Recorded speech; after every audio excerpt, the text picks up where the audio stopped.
All right. Well, unbeknownst to me, apparently the last 2 CouRage Nadeshot Show episodes have been done without me. There was one today with Wildcat. Yep. Nobody even brought this up to me. Sorry you're so busy, man. You're too busy planning a wedding, but our audience now hates us. You did that today, though. Yeah, I did it like 2 hours ago. Sorry, you were in meetings. I literally walked in and you're in meetings. I'm not I gotta planning these things. I gotta talk to Joe. But I honestly am excited because this is my first episode in a couple months. Yeah. And it could not have come at a better time because we have a guest that I have been waiting for to be a part of the 100 Thieves family now for probably over 2 years, and that is not an exaggeration. We met randomly through somebody a long time ago in Valorant Q, and I had no idea who the hell he was. I had no clue. And then I died, as I always do in Valorant, and I spectated this guy for a couple rounds, and my jaw, without exaggerating, dropped to my desk. I just couldn't believe what I was watching. I'm like, who the fuck is this guy? And that guy ended up being the person sitting next to us right now. It's Timmy. Okay? Hello. It's Timmy. Welcome to the show, brother. I think when I reflect back on those last 2 years, we've been trying to get 100 Thieves and Timmy to work for quite some time now. Would you agree with that? Of course. I mean, when I first met you, I obviously knew who you were. I had no intentions of trying to join 100 Thieves. It was just like more of like, okay. I definitely wanted to be a part of 100 Thieves for sure, but I definitely didn't like play with you because of that reason. It was more just like, I was gaming, I was just gaming with like a bunch of people, I was playing with like Mo, a lot. Oh, yeah. And then just like Hate him. a bunch of people, and it was just definitely like a great time just gaming. And I mean, yeah, like you said, like we've been in talks for so long. Yeah, it's just been so long, but we finally got into a point where we were able to make it work, and now I'll be joining 100 Thieves. Oh man, we did it, bro! Holy. Yeah, I forgot it was Yasuo. Before he quit to go be a gambler in Mexico, actually brought us all together with his friend Patrick Swayze. He raps about him. Oh, I love Uzi Mangoes. Uzi Mango. Uzi Mangoes. That's the kid, the Wait, boy. really? Oh, Holy he's the crap. best, dude. This guy's got more crackhead energy out of anybody you'll ever meet. This guy would be screaming into the mic. He'd just start freestyling. My chat would hate it, but I loved it because this guy would go on for 2 minutes, not a care in the world. I don't think he rhymed one single bar, not one time, except for I'm going crazy like Patrick Swayze. Wow. And he'd say that like 9 times, but I do the same thing, so I really And he didn't even appreciate think it. about the chats and if they were enjoying it. He just did it. No, he didn't care. So neither did I. I remember this one line. It was like, "I'm over here, I'm over there." Yeah. And then he would go into his rhyme. That's how he started it every single time. I'm over here, I'm over there. Yeah, that's pretty. You hit the nail on the head. Well, here's the beautiful thing too. Not only have you joined 100 Thieves, but you're actually going to be one of the first ever, if not the first ever, ambassador for High Ground, Yes. our keyboard company that we acquired about a year ago. And so, for me, I think that was one of the biggest things where I wanted to get our relationship over that line because, for High Ground specifically, when we start working with them, I think the biggest question is whether the keyboard could actually perform to the level and quality that you see from a lot of enthusiast brands. And I know that was a big question mark in your mind too. It's one thing for me to be super excited about High Ground. It's another thing to get somebody of your caliber of play and where you're at with your brand and how many people follow your community to feel the same way that I do. And I respect it. I understand it. But I think as you've seen, like the pipeline of products that are to come, some of the things we can talk about, some things we can't.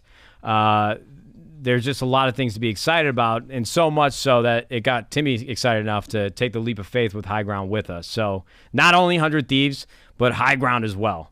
Of course. Yeah, I mean, High Grounds is an amazing company. I'm really excited to work with them because first time I ever saw them was through like Twitter, and they actually reached out and they were like, "Oh, would you like me to send you a keyboard?" And I was like, "Yeah, I'm down." Like this is like the design was like the original 100 Thieves collab with them. Yeah. And I was just like really excited for it because it looked sick, And then as time went on, I've used it, here and there, and obviously I've changed keyboards like multiple times.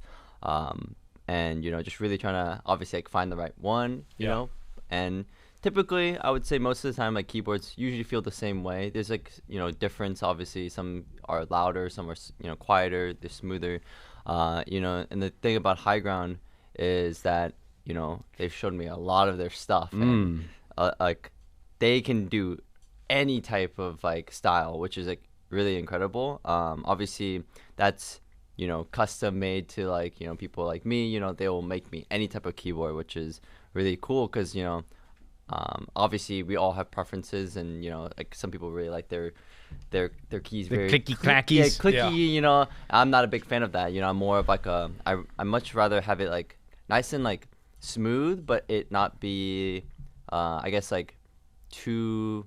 They usually say lubed, but it's like lubed up. I'm not a big fan of it. You want to lube up your keyboard? No, that's the thing is that I don't like lube. I feel like What?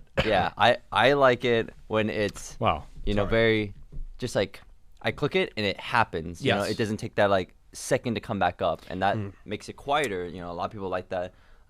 Actuation. Yeah.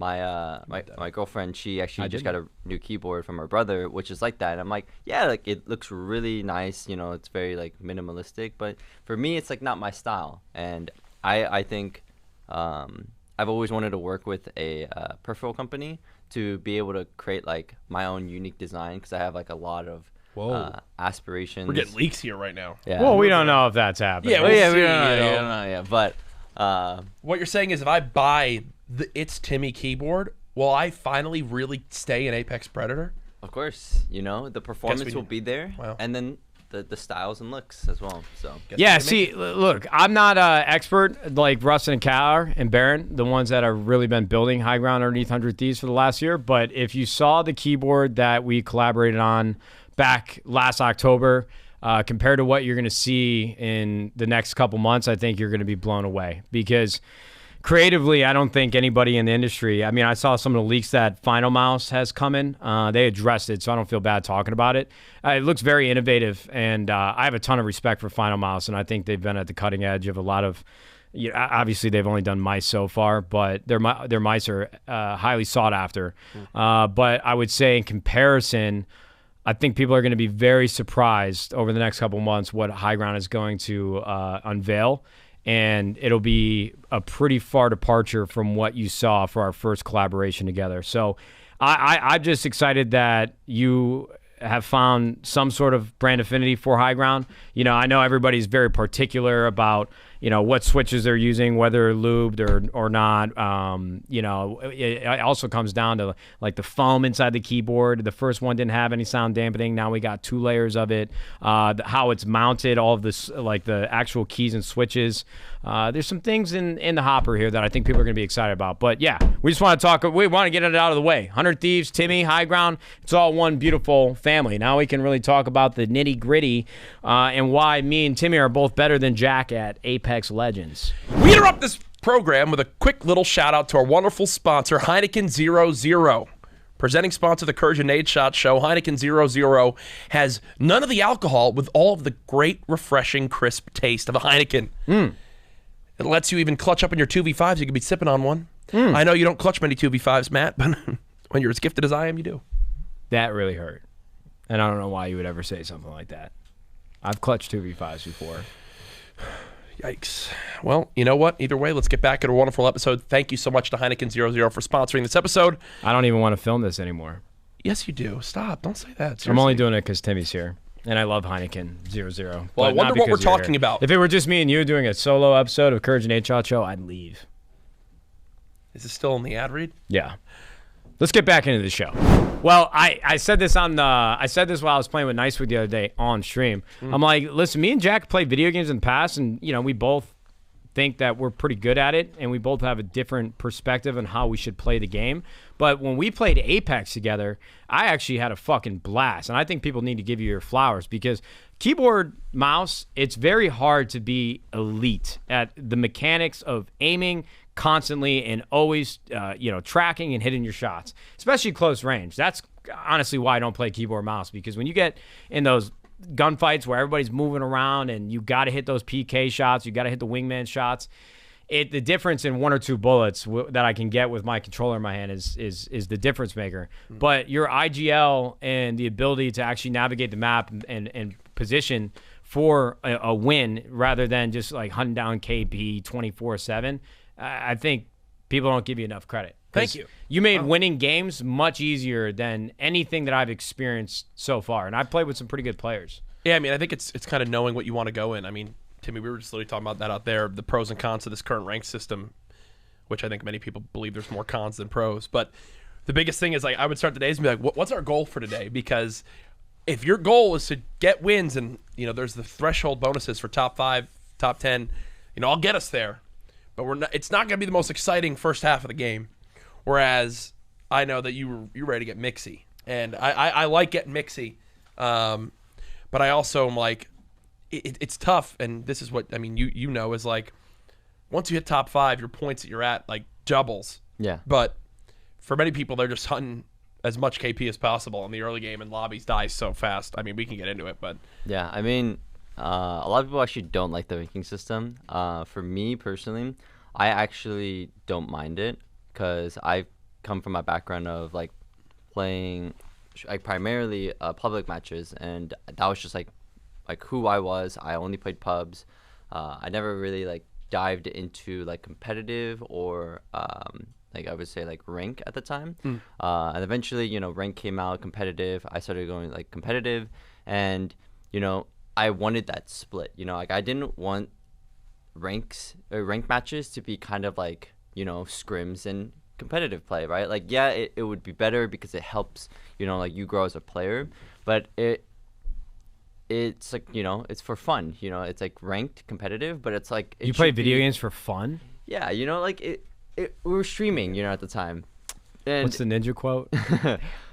You know, like I wanted to win, but it was also just like, I don't know, to try like it's like a scrim kind of made it feel not as fun for like the stream, the content, because you know, I was diving into content creation as well, and I would say also the style of Apex, it just like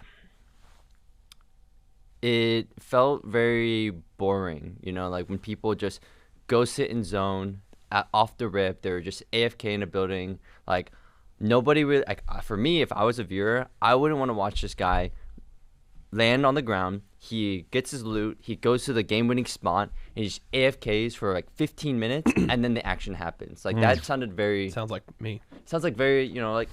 Probably why my Apex views were low. Like, not high action, you know, like how Apex Especially is. playing Newcastle. Yeah, sheesh. And then, now we're in like a stage where it's only fighting, you know, people don't ever like wait till the end, and then like... Why, did they change the ranking system with the new map? Yeah. Well, no, not because of the new map. They actually changed it for the past like couple like seasons. Okay, so what I've been still playing the same. Yeah. Yeah. Okay. Yeah. So they make it kills matter a lot. Yeah, because, you need KP. It's like a multiplier. Exactly. Yeah. But when you get to a certain rank, like in high pred, your entry level costs like a lot. Isn't it like 70, 80? Bro, no, that's the base level. I tuned into the top 5 pred the other day, and his was like 260. Yeah. 260. He pretty much he has to get a lot of kills and first place to get pretty much even. You know what I mean? That's insane. Yeah. So that's why like the lobbies die really fast. It costs to be the boss. Exactly.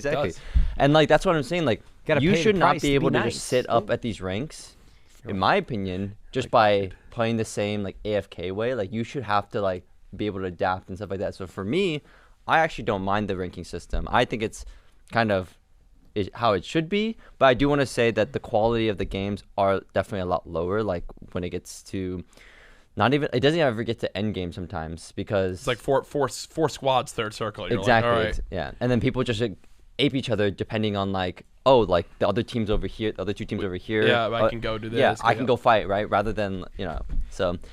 Can I just say Storm Point fucking sucks? That map is ass. That is just the worst map in every way. Competitive, ranked, pubs is just terrible. Now, I'm so glad you agree because mine is out of ignorance because I've only played Kings Canyon. Like I played Apex at the beginning and then I never played. Then I came back like 2 months ago and that's all I played. And then I played Storm Point for the first time. The map is too big. So what's the deal with the new map? Give me the Broken Moon. Broken Moon. So I haven't heard anything. Like, are people enjoying it? I know they got this rail system. What's the deal? Give me the spark notes here. So I think Broken Moon is overall a decent map. You know, we got decent. I would say it's decent because one, it's a new map, so I actually have no idea. You know, I've only played it for maybe about 3 to 4 days. Still in the honeymoon phase a bit. Exactly. Yeah. So, you know, we're all excited to play a new map. I think there are a lot of map designs that.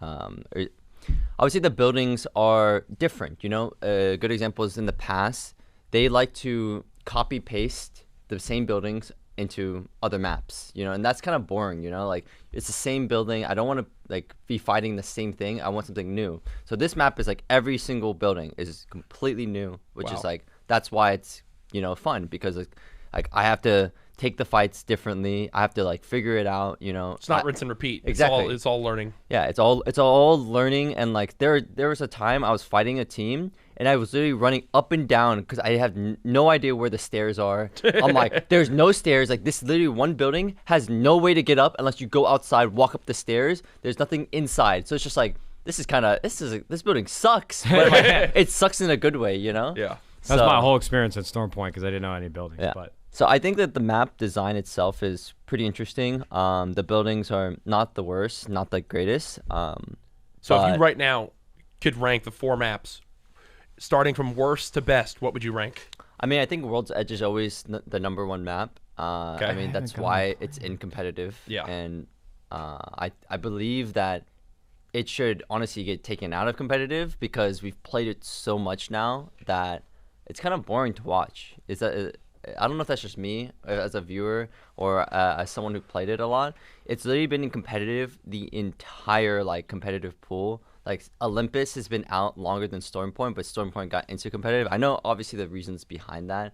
People just don't like the map and stuff like that. It's not. Oh wait, is there 5 maps? There's World's Edge, Olympus, Storm Point, Kings Canyon, and there's new one. Yeah, there's 5 maps. Yeah, Holy 5. shit! What the fuck is Olympus, dude? That sounds awesome. Olympus is my favorite map by far. Well, has the it's got the wormhole. coolest name. Yeah, I just Dude, I don't can't believe know you why. haven't played it. Yeah, you haven't played. What's over the half difference the- between the wormhole and Olympus and the booty hole, the poop chute on Kings Canyon?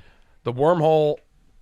The sphincter. There is a point where you shoot out of it at what's that POI on Olympus? The mouth.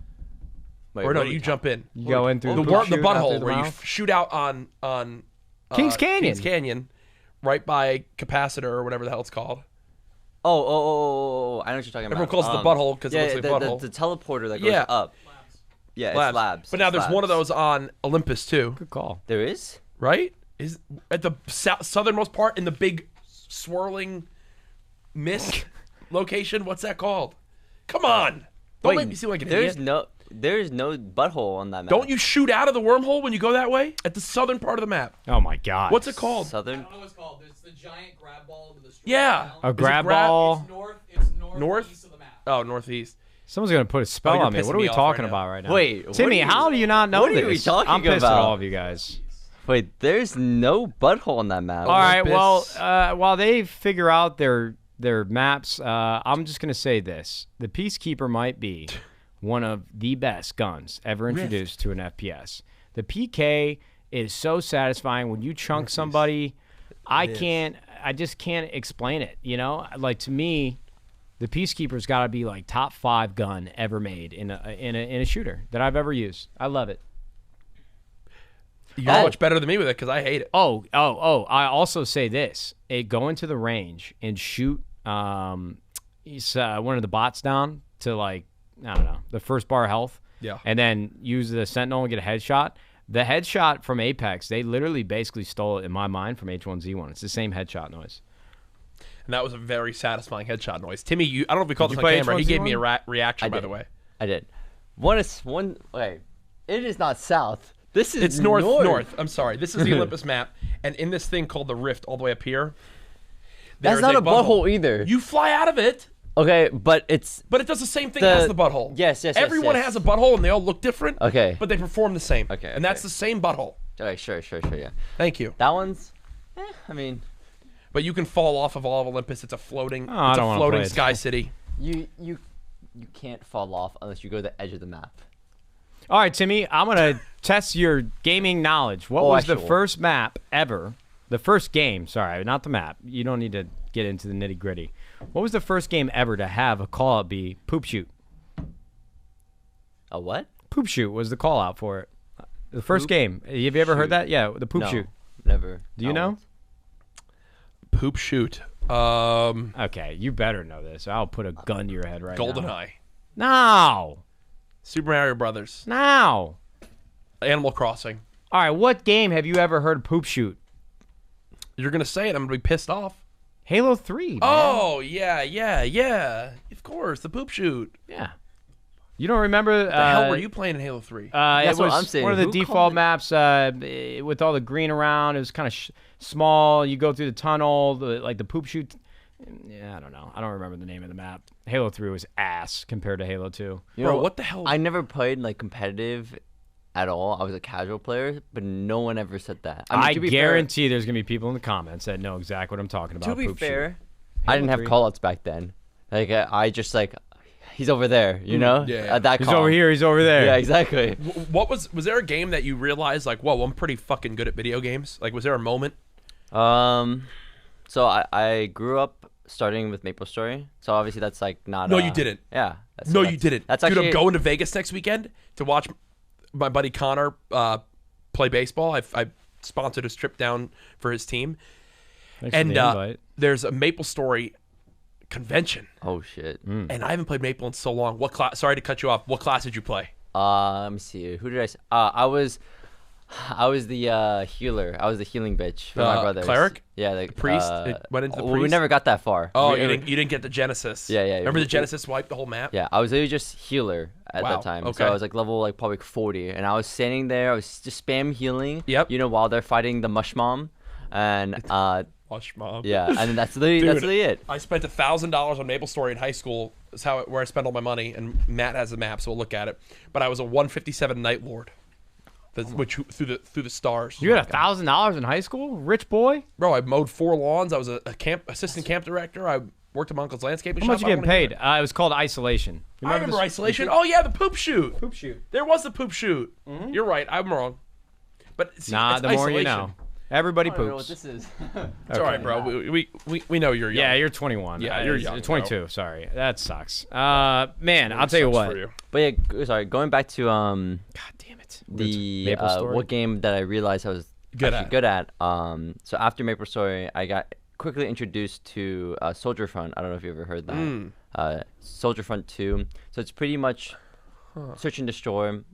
Same thing, kind of like CS:GO, where you have to go to this area, plant the bomb, and then they have to defuse. It's I don't think it was a 5v5. It usually could be like an 8v8. It honestly is just like depending on like whatever size you want to make the lobby. Yeah. But it was extremely fun. I think that was probably like my best FPS childhood game. And I was like, oh, I'm like pretty sick at this game, you know?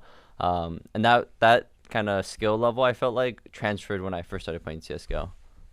Dang. So you went from Soldier Front to CSGO? It went from like MapleStory, Soldier Front, to League of Legends, and then Counter-Strike. How long did you play Counter-Strike for before Valorant came out?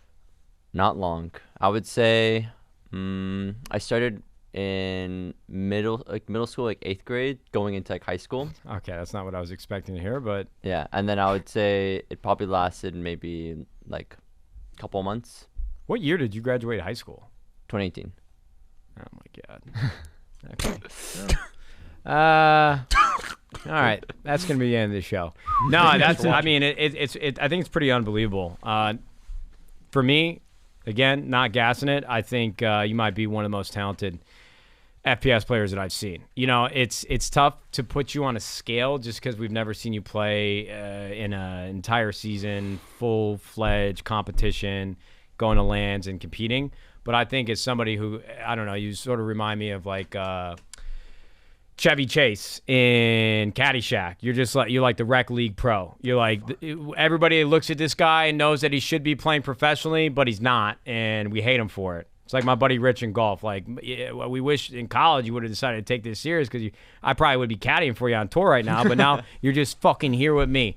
It's like Ben Affleck and Matt Damon in Good Will Hunting. He's like, you're going to be fucking stuck here if I come back 5 years from now, you still work construction, I'm literally beating your ass. That's how I feel with you when I don't see you competing in lands. You know, I get it. Nowadays, creator economics, you make too much money if you have a good-sized audience.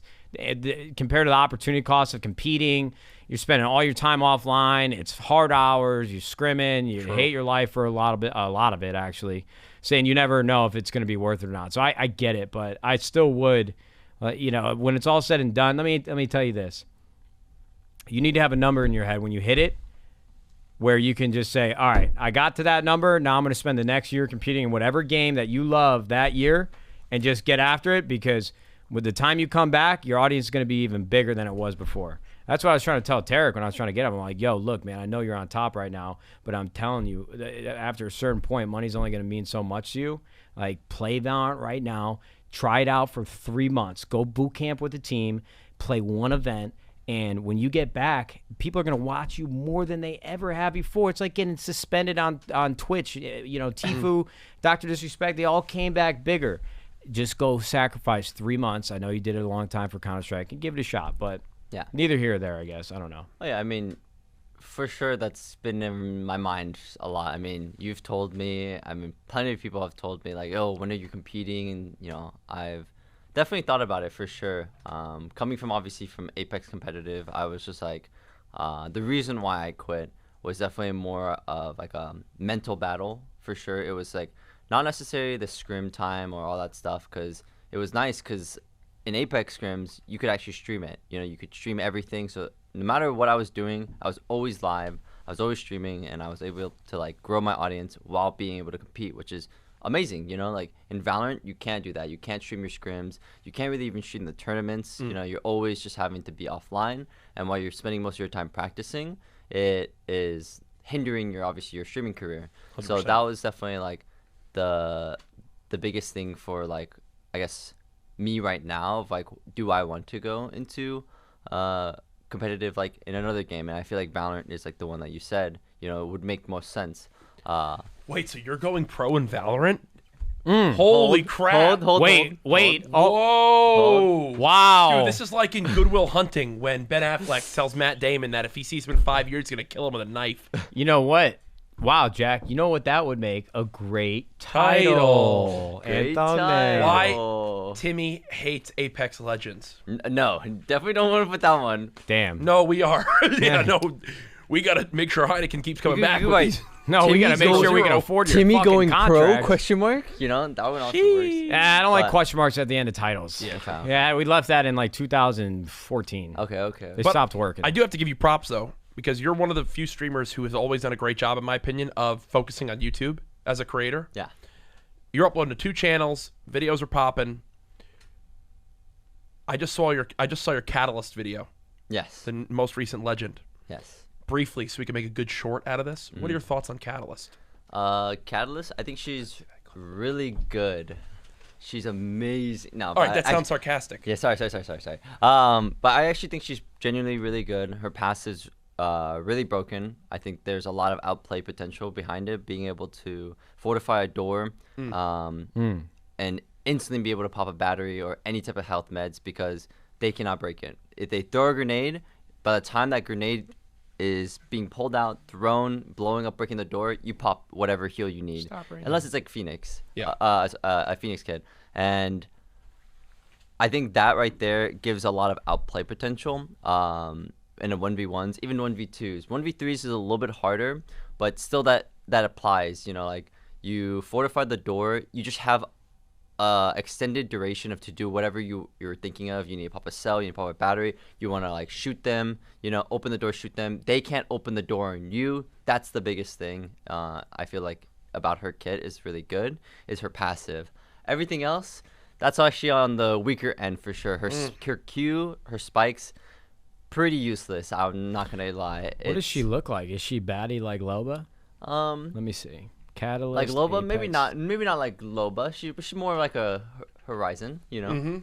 A little nerd girl. All I'm saying is this: is she meta? Is she meta? I think if you put her in the right situation in teams, I think you could have a good chance to do well. They really took Reyna and Viper and said, "Fuck it, bro. This is." It just really just depends on the map. You know, if you're saying like Broken Moon, I don't think she's that meta for Broken Moon. Actually, They got Rule 34 for Apex. they do. Okay, let me see. God damn, get your mind out of the gutter. Well, I just want to see. They got everything. Is she Yeah, thick? they do. They I mean, they everything. do got everything, but it's But- I'm sorry to interrupt you twice No, now. no, you're good, I you're was good. just Um, being perverted. I think she'd be really good on World's Edge. So I can't Google this right now. yeah, I mean, We'll save that for later. No, it's kidding. All right. man, it's not even that late in the day. Well, I've been waking up at 5:45 every morning. Isn't even with daylight savings? Well, daylight savings took me an hour earlier. Yeah, even on vacation, we were up at 6 a.m. every day. It was awesome. Didn't wake up with a hangover once. We didn't drink a lot. It was great. Had a couple Heinekens. We were in Napa, Monterey, trying to figure out how I'm going to afford this fucking wedding. Did you go to this leave Timmy me. extravaganza? The party? Yeah. Well, it was his girlfriend's party. Yeah, I know, but he helped host it. Yeah, I did. I was away, so I didn't get to go. How did he? We're used to hosting things. How did he do as a new hoster of things? Oh, Timmy crushed it. At one point, he got on the stage. He said, "If you don't have a shot, go get one." But he drinks responsibly. yeah, of Yeah, course. of Of course. course. It was a celebratory shot. You know, listen. Of Heineken. Always drink responsibly. Yeah, it was awesome. You know, the guest list that he invited, I don't think anybody ever felt uncomfortable. The venue was really big, so everybody had enough space to navigate. And yeah, I'll tell you what, it did put a kink in our plans a little bit because it was a costume party, like 4 or 5 or the week before Halloween. So I was like, oh god damn it, I already hate dressing up. So now we got to do it like 3 times, including this party. But I will say, your girlfriend is very sweet. She's very nice, and I can just tell that she's great for you. Much better. And Haley loves her. And I just think you've got, good thing around you. You got some good balance, and the party was phenomenal. I think you guys knocked it out of the park. Everybody that I talked to had a great time. Well, I'm glad, and thank you so much. Oh, look, what I'll say is this. I'm proud of you for having a good balance. Even in your youthfulness and your grind, I think it's important to have moments that you can celebrate and enjoy. Yeah. So I'm sure your girlfriend had an absolutely great time and loved that you guys hosted it. Yeah.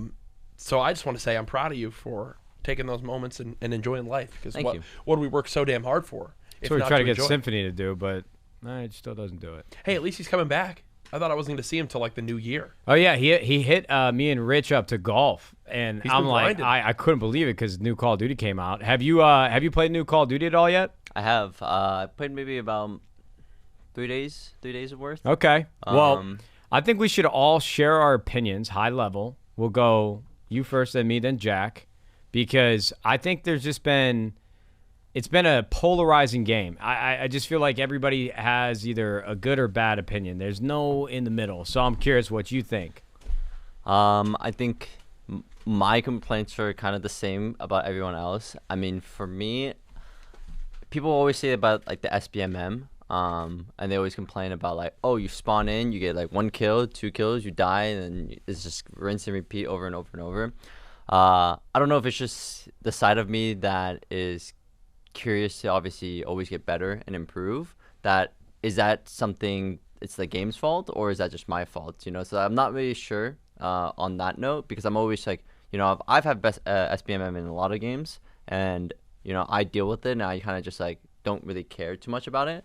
But I would say the overall gameplay itself, there's a lot of complaints. Like I would say the respawn timer, like when you die, respawning, and then having to run back to that area. Like there's always like this big gap time of I would say maybe like 10 seconds. I'm not sure what it is, but it's like the ground wars or invasion.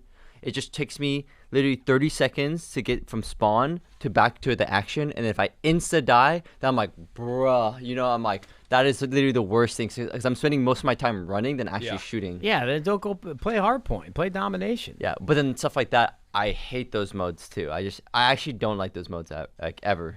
Like, Okay. in any game. All right. So That's fair. that's why I play like Search and Destroy. And when I play Search and Destroy, I had a great time. I was just Yeah, owning. S&D is definitely fun. So Cornerstone of Call of Duty. All right, listen.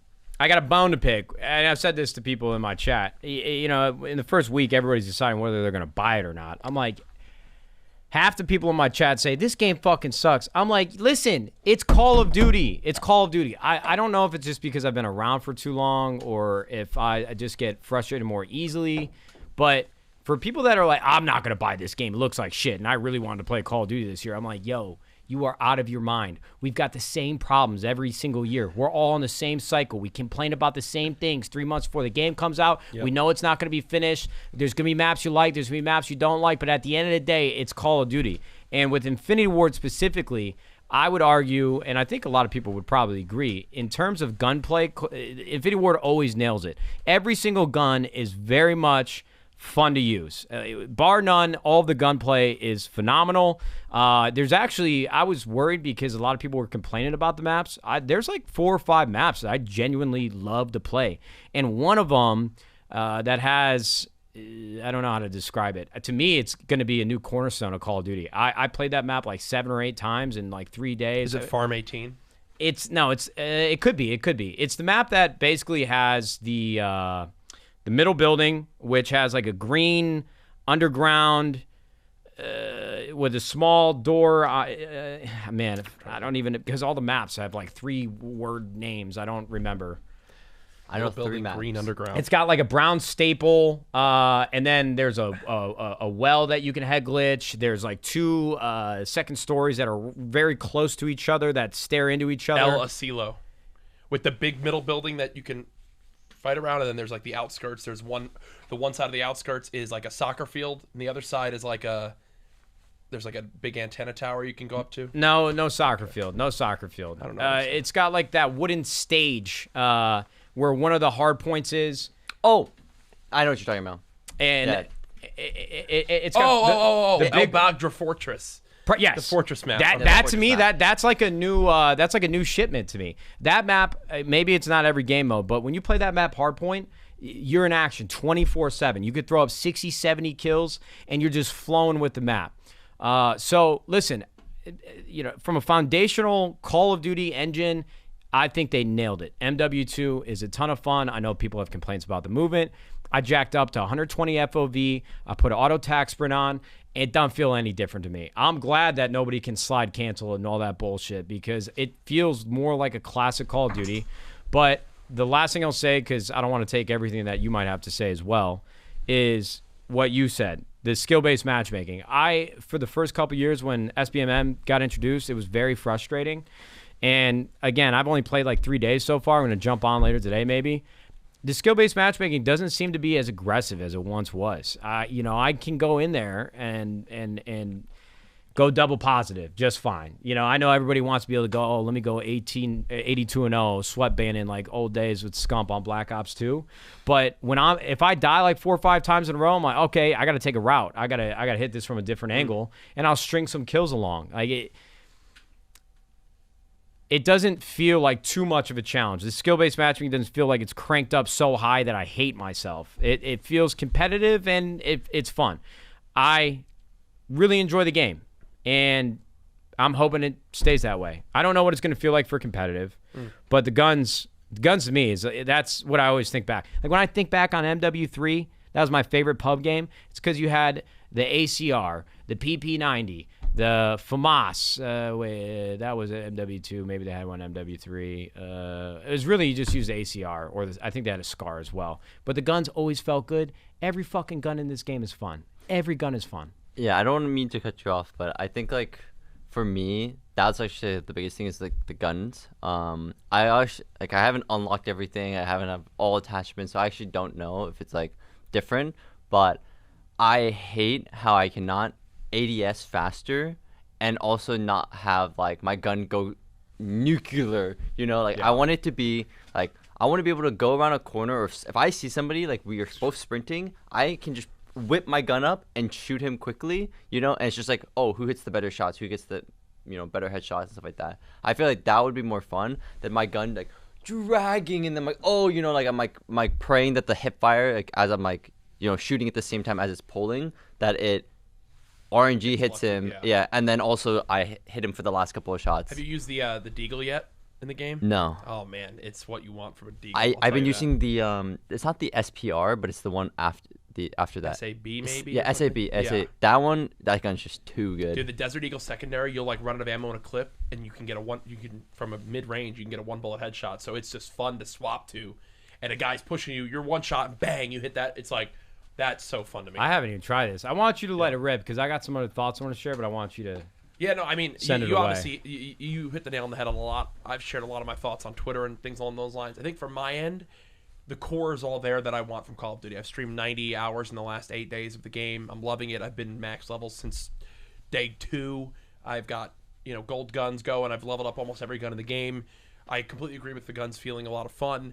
I think a little bit of my frustrations is that we went a little bit too far, in my opinion, on like on there's all these great attachments, but 3/4 of them feel worse to put on your gun from a sluggish perspective, which I think can be a little bit frustrating. Like the fact that every sight you put on your gun lowers your ADS speed just feels a bit frustrating. So I've been using most of my guns. Most pro builds are less than 3 attachments or 2 attachments, which I think is just kind of funny in a game that has 175 attachments for your gun. I think my frustrating part is just that it feels a little bit incomplete. The fact that everyone's level 55 and can't do any more with prestiging right now. Multiplayer arena shooters have a very short shelf life from a viewership perspective. So you got to strike while the iron's hot, especially off launch. And waiting even those 2 weeks for Season 1 will, I think, hurt the player base more than help. But overall, like the fact that I can't see my KD, the fact that the UI system feels so rough. And I know these are things they're working on, but honestly, most of my complaints of the game just come around the surrounding area. And I'm happy that finally it looks like they're seeing how badly the community wants a ranked system. Like when they announced ranked for 2023, that got more engagement from the community than anything. And it's just like, to me, I find it truly mind-blowing that there's been a franchise league, there's been all these years, and we are still, it's still an afterthought. Like, I guarantee you would have a lot of interest in going for top 250 in COD for your first time ever to give it a shot to see if you could hang with the best. You know what I'm saying? Like, I think that would be of interest to you. Yeah. I think the reason why the Valkyraes and Sykunos and Brook ABs of the world on Valorant are addicted to Valorant is because it's colorful, it's inviting. But then also, I'm seeing Brooke post about how excited she is when she gets into gold and sees that improvement. I would have no issue with SBMM the way it is if I had anything to show for it. But I sadly don't. Yeah, they got to cut that shit out. I agree with everything you were going to say, and there's a lot of what I was going to say. Listen, all these attachments, give me a fucking break. Come on. I mean, in all the settings I got to go through, at the end of the day, I know they make decisions for certain reasons, and now that we're building a game ourselves, I'm definitely more mindful of shitting on something when I don't know the amount of the body of work that it took to get to where it's at today. But yeah, half the attachments are useless. Like, I don't want to have to look up a YouTube or a TikTok just to see what my gun needs to be running. And, I can't imagine that they had that much foresight, because the only argument I can make in my head is like, maybe they love to add all these attachments because people are just going to make more content about the game, and they're basically deploying like guerrilla marketing with user-generated marketing. Like, hey, this is the class you need to run. So maybe it's a good thing. I don't know. Dude, there's 28 under barrels. Yeah, by itself. brother, it doesn't make any sense. And then I had to use like 2 different AKs just to unlock the AK-74U. Some of the stuff is just too damn confusing. But to me, the thing that pissed me off the most is the first thing I said. If you are hating on this Call of Duty, you never liked fucking Call of Duty in the first place. You're just jamming up the airwaves with your shitty-ass opinion. It's Call of Duty. It's not much different year to year, and maybe that's what you hate about it. But don't come into chats every single year like, I'm not buying this fucking game. Well, we know. We don't want to hear about it. It's Call of Duty. It's not that much different, so shut the fuck up.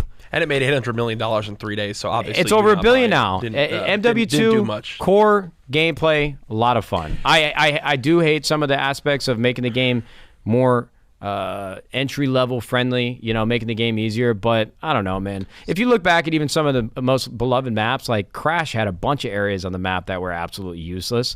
Like, I got Doc posting that clip. Listen, I don't like the highway map. It's not as bad as people describe, but it's definitely not the best. Yeah. Either way, he's like, who's designing these maps? A lot of old beloved Call of Duty maps had very pointless parts of the maps.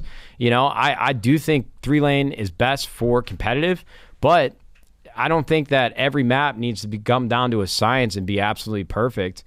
I don't know, man. I like for the first time in my life, I'm like more on Call of Duty side than I ever have been before. But the rank play, we'll see. I think Treyarch working on it, and the fact that this game's going to be around for 2 years, it doesn't hurt me as much, the fact that it's dropping in 2023, but I still think it's bullshit. Launch the fucking rank play the same day the goddamn game comes out. No, it's not that fucking hard. I agree. Yeah, listen, Call of Duty, it's a game that people play for a couple months and then they're done with it. They're back onto something else. But, yo, why are we launching this shit 4 or 5 months? And, that's what we got to be happy about. We finally got it, but it's 5 months too late. This game's out for 2 years, so I give them the benefit of the doubt. But, guys, how many releases are we going to do to where we don't have ranked day one? I was just saying, going back to the car map. Oh my gosh, that is literally the most stupidest thing ever. I can't believe that off the rip, if I walk up too close, someone can throw a lineup nade to blow up all the cars and you just insta-die. I think that is probably the stupidest thing ever, and I think yeah, sure, have the cars, have one car that can blow up on the side or something like that, right? That's fine. But the fact that it blows up this car, then chain reacts all the way down, that makes me angry. Yeah. It's like you kind of just have to sit there and spawn and wait, and then if you don't wait, you have the chance to die. I think the map would actually just be better if it was like the premise of the map is that it's the border that everyone parked and ran away from their cars, so it's not an active battlefield. Yeah. If the map was like an active battlefield already where half the cars are destroyed, it would just be better in my opinion. Yeah. But yeah, no, right now my friends and I joke every map that we load up into it, who's going to win the jackpot this time, because it's like car nade, and then if you play hardpoint, the cars at the next hardpoint aren't blown up yet, so then that whole hardpoint is blow up. Then the next hardpoint they haven't blown up yet, so it's just funny how it winds up playing. And one hardpoint is literally on the opposite side of the next hardpoint, which is on the other opposite. I just can't help but think that somebody at Call of Duty is a fucking marketing genius. I truly. There's just not a part of my brain that believes somebody would make that map without knowing that this is going to be something that's incredibly polarizing and people are going to talk about it. There's no other scenario. We are talking about it. No, that's what I'm saying. Like, hey, let's just make the most ridiculous map that we've ever put together, and people are just going to talk about it. Fine, everybody might hate it, but at least they're talking about it. I'm a little bit scared, and we can move on after this soon or whatever we want to do, but. Well, I'm a little bit scared that the hotel map might be gone next. The museum map is gone, and the F1 map is up in the air. Like, these 2 season 1 maps can't come soon enough, because I don't know how up to date you are on this, but basically 3 of the maps in the game were just made after other locations, real world locations, without being cleared. So now those real world locations are like, no, how about that? Like, don't use our likeness, because they're like a real hotel and a real Getty Center and this stuff. So the one map from the beta, gone out of the game. The hotel map and the raceway map are both like on this weird gray area that we don't know if they're going to exist in 2 weeks. Interesting. Yeah.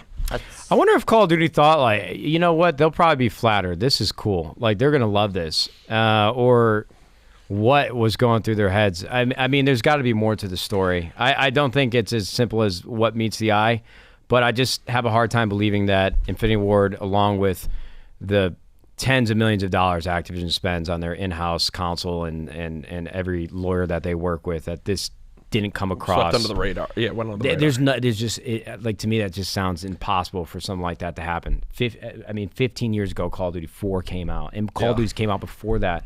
There is no way that in 2022 they made 3 maps off of real-world locations and did not talk about what was happening behind the scenes for them to be able to do that. Like, what happened with Piccadilly? It's the same fucking thing, right?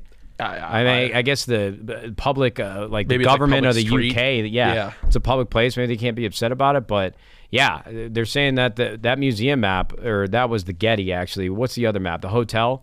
It's like in Amsterdam. Yeah, somewhere. it's getting removed, and that's probably one of a few viable maps for competitive. So, sheesh. We'll see, man. They're gonna have to offload some of those old throwback maps into this game, but. You know, that's a lot. Sorry, guys. I haven't gotten to talk about this on the phone. It's the last thing I'll say, and then we can move on to another topic. And sorry for everybody if you're annoyed at home listening. No one's annoyed. But I was actually wondering, I think it's called DMZ. What were you going to say? Then we'll talk about DMZ. Hold on. The last thing I was going to say, what's it say? Just talk. We're at 1 hour already? No shit. Oh, my God. That's crazy. Time flies. Time flies when you're having fun. I just lost my train of thought. Talk about maps. That was the last thing. Oh, yeah. Greenberg You know will what? I know we all love nostalgia, and we all want to go play in Terminal, or we all want to go play in Shipment again. I don't feel that way. Yeah, listen, I grinded on Shipment for years. I mean, yeah, maybe I'd like to see Terminal back again. But for people that complain about new maps, bro, Terminal was not that great of a map. I'm telling you, it's nostalgia. You've got one, like the middle lane is a glass hallway that can be shot through from unbelievable part of the map. Then you've got an airplane where you can camp behind seats and look underneath them. You've got three staircase, a ladder in, and then it just look. I want new maps. I want new maps that are innovative, that are fun, and at some point, the one that I talked about earlier is a great example. I think that is now a classic in my mind. Just the way that it played in Hardpoint. Maybe it's worse in other game modes. I'm not hating on old maps. I just think that we should be wishing for more new, better maps than bringing back the same old rinse and repeat. So let's talk about DMZ. I agree. Jesus, I think adding to the new maps, same thing. I mean, that's just everything. I mean, even Apex, people were always like, "Oh, bring back Kings Canyon. Give me School Town." Right? We got it back.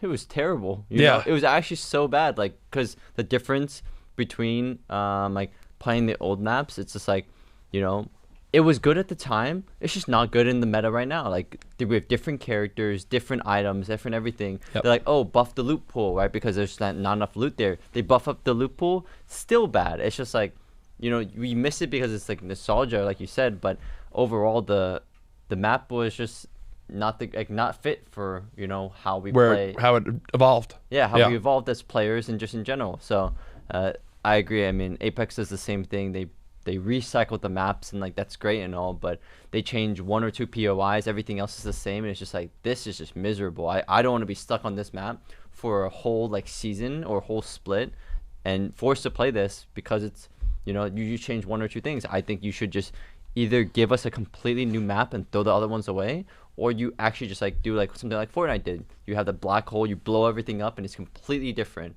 right? That's something I'm more curious about, because it's like, wow, like you actually changed your game. There's new content, and like I can actually enjoy it rather than having to play the same thing over and over and over, to the point where like it's like playing the same Call of Duty for your entire life. It's just like, this is kind of boring, no? Yeah, bro. I don't know. I know we're at an hour. I know we want to talk about DMZ, but the last thing I'll say, because even though I said I was going to say the last thing, when I really do think back about Terminal, the entire map is just head glitches. I mean, you go up the escalators, there's potter plants that are head glitches. Then you have a baggage cart, that's a head glitch. Then you have Burger Town, which is a head glitch. Then you take a left, there's more baggage. You've got security that you can barely see into the back. Down at the other end, there's deaths everywhere. When you played Search and Destroy, there was a bomb site in a narrow fucking airplane. You would just sit back, camp on the ladder until you heard somebody defusing the bomb. And maybe, if you, fake defuse, you know where to look, but when you really think back on it and compare Terminal to some of the best competitive Call of Duty maps, or the best maps in general, Terminal, from like the way that it flows, when you got spawn trapped on that map, back when they didn't have squad spawns, when you got stuck back security, you were fucked. If you were playing a team that had any level of competence, you need to get 2 or 3 kills just to break the map open and get out. I think nostalgia takes over, gentlemen. Well, nostalgia good news takes is, over. Probably won't be in multiplayer today, bro? as of right I'm now. so fucking angry. I just want to yell at everybody. Jesus Christ. No, dude, I've been my trigger's been a little quicker lately. I like I'm like, it. why am I getting so need upset? therapy.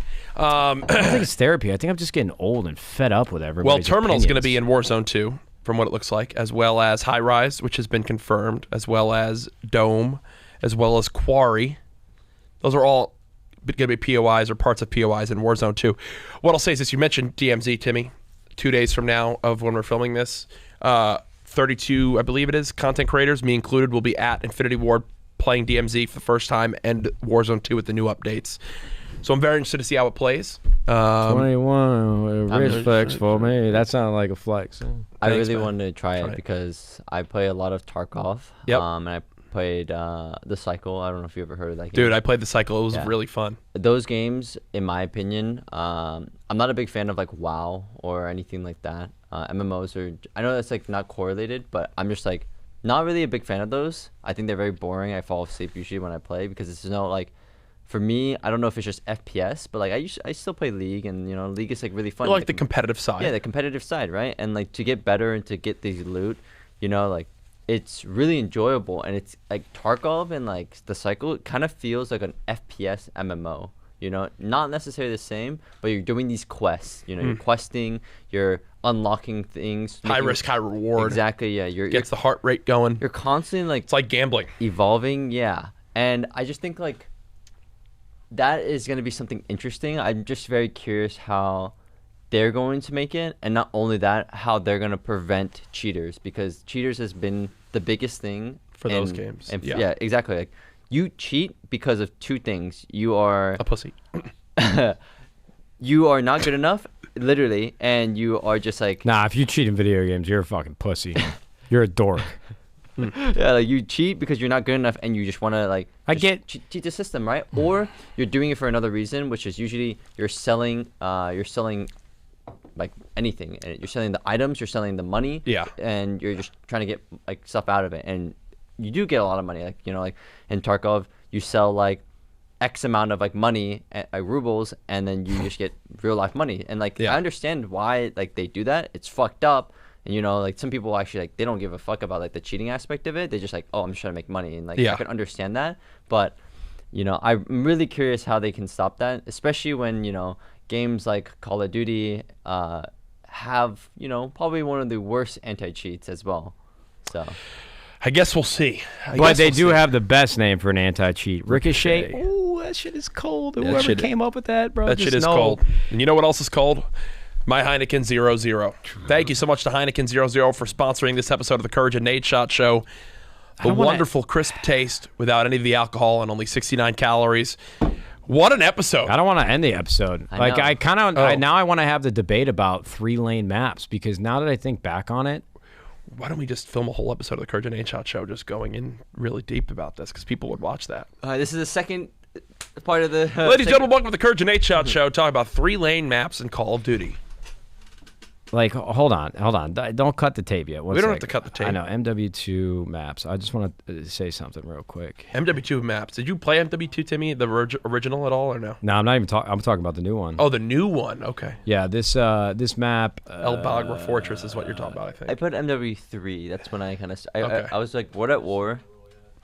Yeah, keep it going. Keep it going. Like Embassy was a good map. I think is this the Mercado Las Alamas with the mid lane where everybody It's on head glitches and Yeah, yeah. I don't know, man. When I think about this, is the new Call of Duty maps that are good. The hotel is really good. El Bagra Fortress is really good. Raceway is good. El Asilo. Which one is this? That's the one that I described that has a big middle building with the two, like, you can look across at each other, and it's the soccer field on the one side, and I don't then think I've played this map. the other side is like a hill that goes up. I don't know how to describe it. Other You than know, that. thinking about it right now, I'm actually very curious because you guys, you know, we never really went into like the pro play that much. But how come you quit pro play? And like, what was your reasons? You know, there's got to be reasons why. Yeah. Like, you know. So I quit because of many different reasons. I'll just run down them. One, the team that I was on with Formal, Crimsix, and Scump, we won 3 majors in a row before we lost champs. And at that time, the fact that we lost champs, it felt like the first 3 championships we won together didn't matter. Like, you didn't win the big one, so nobody's going to remember the first 3. And that history has proven that. You know, like, people talk about the OpTic dynasty with Karma on the team. And I guess, you know, selfishly, it kind of makes me upset. I don't think about it, but when people bring it up, I'm like, well, what about the first 3 majors of the goddamn year that we won? Like, what happened to that? But at that point, I was on a team that was so talented, there was nowhere else for me to go. Like, when you have Scump, Formal, and Crimsix on the team, their expectation at that point, since we won 3 tournaments, we should be winning every tournament that we play in. And I was, you know, from a stats perspective, the weakest on the team. And I was always a scapegoat. You know, there were probably moments where I could have lost this map because I didn't put up enough kills in hardpoint.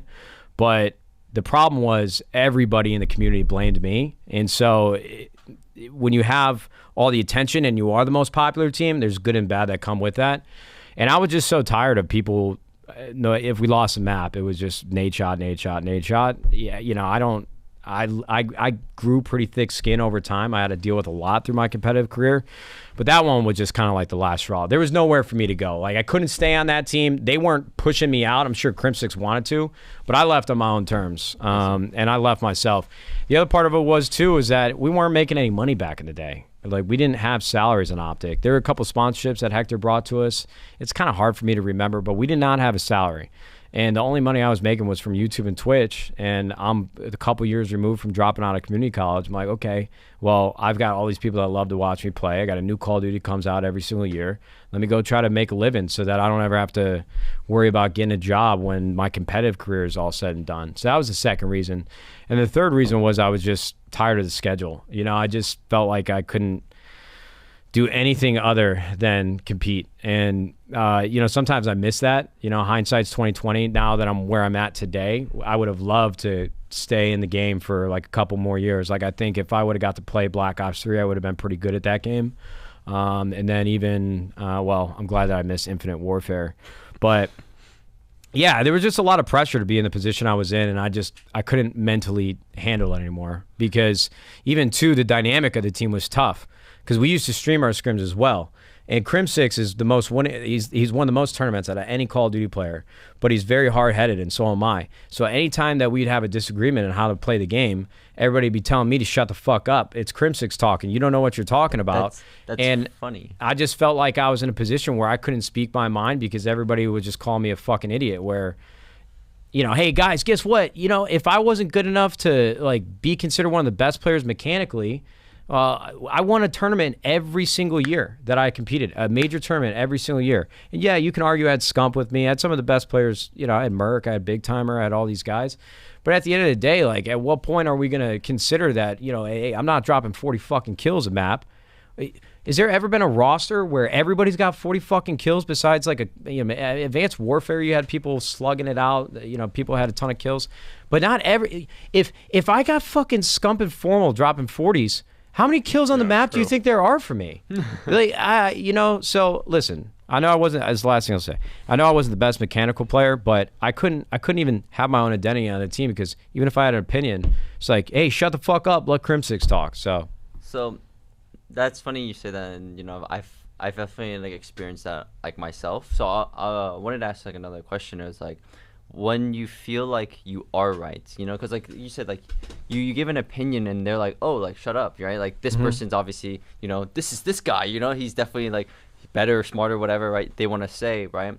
How did like, I guess, do you ever feel like, well, they just like, you wish they could just listen to your opinion and kind of like take it, or was it just like did your teammates ever like if you suggested like, hey, I want to do this, right? Did they actually like give it a thought, or were they just like, nah, like we're just gonna go listen to him because like obviously you had other teammates? Like what did your other teammates say? And were you ever actually not the problem of the team too? Like a good example is like in a game, in a tournament, right? Yeah. Let's say you played like the best, or you play the second best or third best or whatever, right? And you're not the worst, but you still get the blame for some reason. Did that ever happen as well? Like they're like, oh yeah, it's Nadeshot's fault, even though it's like not your fault that you lost that. Yeah. So I've got the perfect example for you because again, hindsight, after you've been far removed from it and as you get older and learn how to communicate, it's the biggest problem with communication, in my opinion, in competitive teams. It's not about who's right or wrong. It's the tone that people use. I'll give you, like I said, a perfect example. I was watching scrims the other day while I was eating my lunch, and Clayster and Temp are on a brand new team together, and I haven't said this, and I got a lot of respect for those guys. Me and Clay won together, and this has nothing to do with their talent or even personality. In Call of Duty specifically, and I'm sure it's like this in other games, this is like the second day that this game has been out, and they're scrimming. And if you go back and watch this VOD, it's the tone of the way that they're calling out and the way that they're talking to each other. It's dismissive, it's passive aggressive, and people don't realize until you mature that the only way that you're going to be able to communicate with somebody and get something out of them and vice versa is by talking to them like a human being. You know, it's really all about delivery when you want somebody to listen. It's the tone of your voice. It's the energy. And I think that's the biggest problem in competition. Of course, there's certain points where you think you're right, they think they're right, somebody's wrong, right? But at the end of the day, I think if everybody can remove themselves from the situation and realize, listen, there's a reason why we're all on a team together. We all, if you don't respect my talent, then we got a bigger problem. We need to fix that, because then we just can't move forward together.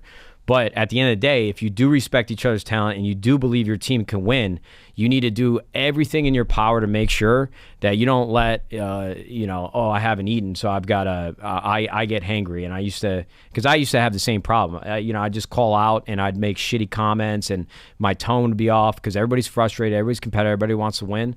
I don't think I'm answering your question exactly the answer you're looking for, but I genuinely do believe that for people like Clay and Temp and for anybody, if you can learn how to communicate properly and make sure you're heard by being respectful and talking about it at the right time when the map is over and everybody respects those rules and respects that mission that you're all on, people wouldn't run into as many problems as they do. Does that make sense? Yeah, no, totally. I think Jack's trying to get back in. He went to the bathroom. I think it's all about your temperament. Yeah. And it's something I wish I could have done better back in the day. Yeah, I was definitely like not that type of person. I was like never really the rager of the team. I never really like yelled at my teammates because when I competed in Apex, I was like the IGL. You know, I'm the one who makes the calls. I do want to say during that time, when I was a part of Golden Guardians, I was obviously the more mechanical player on our team too. So it definitely was sometimes very frustrating, and I would I would never actually like yell at my teammates or make passive aggressive comments. So I would just be straightforward, like, oh, like we just messed up there. You made the problem. You were the fault at this one. I was the fault here. I think communication was definitely one of my more stronger points. But there were times where like the community would give me feedback, and it was just like, oh, like this team is not good because Timmy is doing this right, or he's calling this right. And there are times where like, yeah, like you guys are right. I definitely made a bad call here. But then there's sometimes like, oh, I just feel like the community or other pro players don't understand like what I'm trying to do. It's a good example of like people talk about playing Apex the right way. Everyone was always saying like, you got to go play zone. You got to you got to get into a building, and then you just play from there. You rotate, blah blah blah, right? But I actually was more of like, oh, why don't we play edge? Right? Why don't we just sit on the edge of the ring? We come in late. We try to fight people on the edge, get KP, etc., right? And that style was like looked down upon. They were like, oh no, that would never work. That is the worst way. That you have to play this, and everyone was hard stuck onto this mindset. And eventually, later in competitive, where we are now, playing edge is actually a good thing, and sometimes, and it's just like it makes no sense because it was like that is something that I was like, I didn't want to say like I created it, but I was definitely something that I was more open-minded about doing that type of stuff, but people didn't understand at the time, and I got a lot of negative feedback. Yeah. I totally hear you, man. And again, I think it all comes down to perspective, because the other thing when communication comes down to it, do we got enough space on the cards? 2 minutes. 2 minutes? All right, I'll wrap this up. Yeah. A lot of times, again, it's all about delivery. And I totally understand your frustration. It just, you got to be able to take yourself out of the moment. And when somebody makes a bad play, you got to say, yo, look, don't even worry about it. We're going to talk about it after the game. And you got to empathize. Like, okay, this is what you thought, and that's why you made this decision, and that's why we end up where we're at. Here's what I think should have happened and how you should have seen this situation. Because you got to remember, everybody's playing from their own POV, and everybody plays the game differently. And getting people in sync is very difficult. So it's just being able to thoughtfully explain, this is why I did this, and hear the other person out. This is why they did that. And then you guys got to try to come to a common ground and figure out if you guys can get in sync about what needs to be done the next time you have a situation like that. Yeah. And that shit's mad annoying. And it's hard because guys in their early 20s, even late teens, they don't know how to communicate. Exactly. And that's what it's all about. It's all about delivery and respect. And I wish I could have known that when I was younger. So if you're trying to come up, if you're not the best player in the world, if you communicate well, I'll tell you what, people love to be around other people that are nice. And listen, you don't got to be overly nice, but don't be a piece of shit. You just got to be an easy person to play with, easy person to talk to, and if you're good, even better. You'll be the best player in the world. Swear to God. So, Timmy, this was a great episode, brother. I appreciate it. We're running out of space on the cards. Big shout out to Heineken. Thanks for us. Thanks to everybody for listening to these rants that we just went on. But this was actually probably one of my favorite that we've done in a long time. And Timmy, I can't wait for the next year to unravel with you a part of 100 Thieves and High Ground. This is just the first of many, first of good times to come. And I hope you're happy to be here because we're more than happy to have you. I'm excited. I'm super excited. Love you, bro. All right. GGs. We're completely out of time. We love you all. See ya. Bye. Bye.